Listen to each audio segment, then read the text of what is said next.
Yesterday I was talking to a spiritual seeker who told me that his main cause of suffering in life is turbulent relationships and difficult situation with family and friends.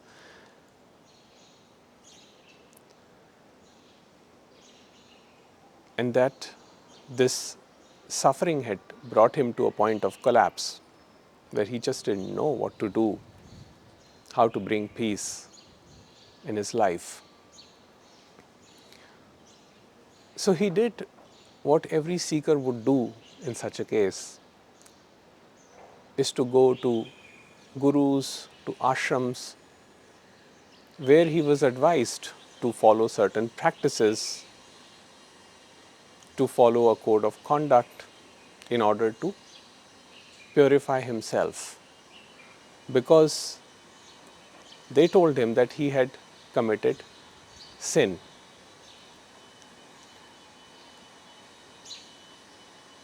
And this was difficult for him because every time he did the practice, he would feel better in the moment, but later on, all those feelings would come back.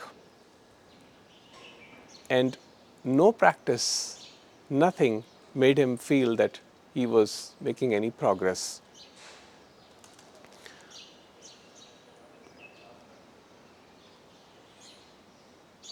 The problem when we do these practices is that we begin with an assumption that there is a practitioner that has to do something to achieve an outcome. The practices in themselves are not bad. In fact, they are quite beneficial and they bring a lot of healing to the mind body organism. But when done to achieve an outcome, a preferred outcome, it, these practices just strengthen the practitioner, the sense of separation, which actually is the cause of suffering as it expands in horizontal time as thinking.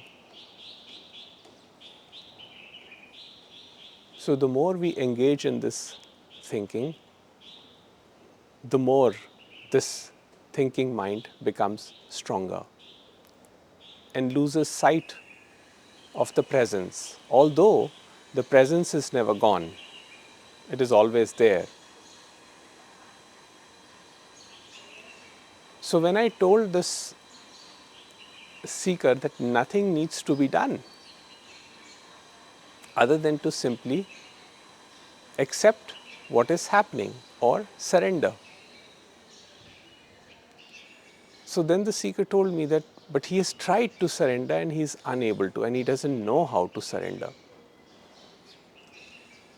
And again, my response was that there is no how in surrendering.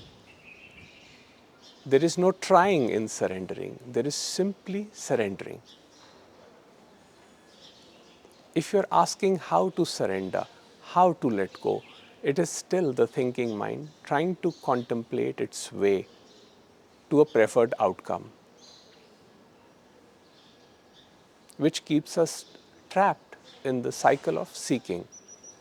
Until there is seeking, there is pain and suffering. So the seeking at some point has to end. And seeking does not end because of the doer entity who thinks he or she can manipulate life as per their wishes. Only when we get this understanding that there is nothing in our control and life and its flow is to be accepted, whatever it is bringing in the moment,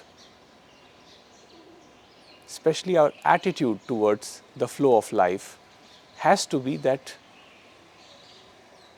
it is not me who is living his or her life, but life is being lived through me. And that is the changed perception which brings peace. After that, when we do practices, there is a natural order to everything. There is a natural calmness to everything. The practices are not done to induce calm by temporarily manipulating physiology. But practices are done with the understanding that they are happening as a part of conditioning,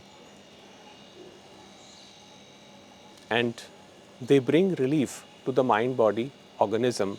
But it is not me who is doing the practices are simply happening. So it made the seeker think as to what has been happening in his life for the past probably 10 years or more. And I could see a sense of relief when he was told that he didn't need to do this much.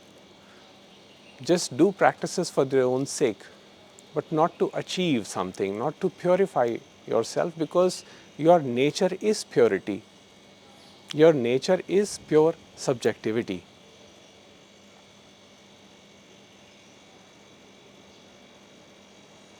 But when we forget ourselves and start believing in our limitation, thinking that we are the limited mind body organisms, then we start chasing for happiness. And in that chase, we lose peace. So every pointer, every suffering is actually bringing us to this realization that we are purity itself. And nothing needs to be done to achieve that.